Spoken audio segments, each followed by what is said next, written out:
Memasuki tahun 2022, aspek kehidupan mulai menemui berbagai tantangan pasca pandemi, terutama di sektor ekonomi. Pemulihan perekonomian nasional terus menunjukkan tren penguatan dengan pertumbuhan 5,01% di triwulan pertama tahun 2022.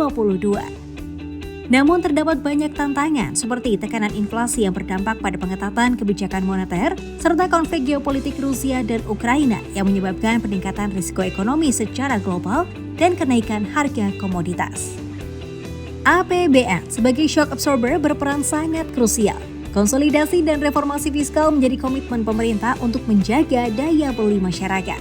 Indonesia memiliki target untuk memenuhi amanat Undang-Undang Nomor 2 Tahun 2020 mengenai rencana defisit di bawah 3% pada tahun 2023. Tantangan global dari potensi 3 area krisis, yaitu pangan, energi, dan utang, menjadi dasar pertimbangan dalam pembatasan angka maksimal defisit APBN ini.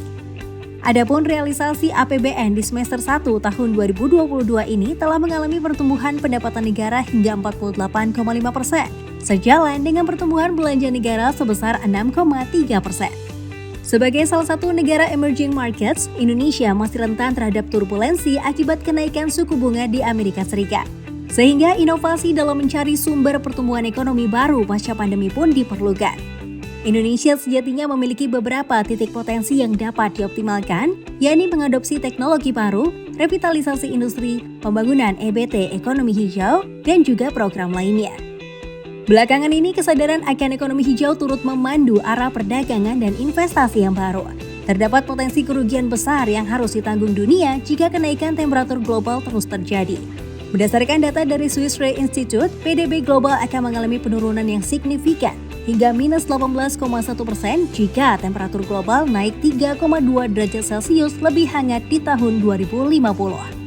Lebih lanjut, negara-negara Asia diprediksi akan mengalami penurunan PDB yang lebih besar dibandingkan dengan benua lainnya, dengan estimasi minus 5,5% pada skenario optimis dan minus 26,5% pada skenario terburuk.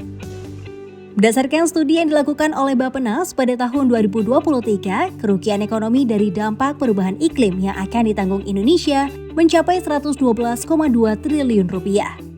Kerugian dapat diturunkan dengan tindakan adaptasi spontan ke angka 95,7 triliun rupiah atau sekitar 15%. Jika dilakukan tindakan pembangunan ketahanan iklim yang terencana, diharapkan kerugian yang dialami dapat turun hingga 58,3 triliun rupiah atau hampir 50%. Namun secara real, kerugian ekonomi dari dampak perubahan iklim jauh lebih besar, sebab masih undervalue.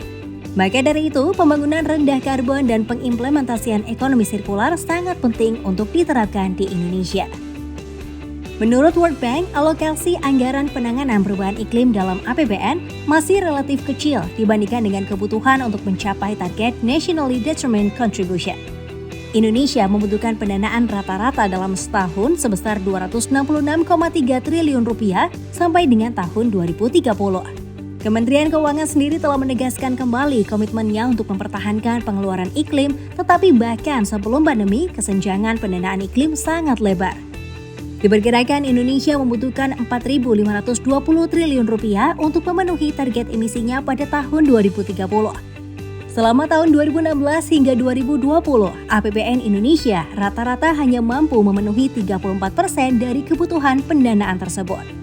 Adanya selisih pendanaan dalam realisasi anggaran penanganan perubahan iklim mendorong Indonesia untuk melakukan berbagai upaya, seperti Climate Budget Taking, SDG Bonds, Green Bonds, dan Platform Energy Transition Mechanism. Terpilihnya Indonesia sebagai tuan rumah G20 tahun 2022 akan membantu mengakselerasikan program-program yang telah direncanakan oleh pemerintah. Dalam presidensi tahun 2022, Indonesia akan membangun kerangka kerja pendanaan perubahan iklim, khususnya untuk negara berkembang agar dapat mempercepat transisi penggunaan energi yang lebih ramah lingkungan. Selain itu, Indonesia akan meningkatkan pangsa energi terbarukan dalam bauran energi nasional. Sasaran yang ingin dituju yakni minimal sebesar 23% pada tahun 2025 dan minimal 31% pada tahun 2050. Pangsa energi terbarukan dalam bauran energi primer nasional pada tahun 2020 adalah sebesar 11,2%. Pangsa ini telah meningkat dibandingkan tahun-tahun sebelumnya, tetapi masih dikhawatirkan tidak dapat mencapai target pangsa energi terbarukan 23% pada tahun 2025. Kesenjangan tersebut masih besar, membutuhkan upaya-upaya yang komprehensif dan besar pula untuk mengatasinya. Lantas, mampukah Indonesia memanfaatkan momentum demi mewujudkan akselerasi pembangunan melalui ekonomi hijau?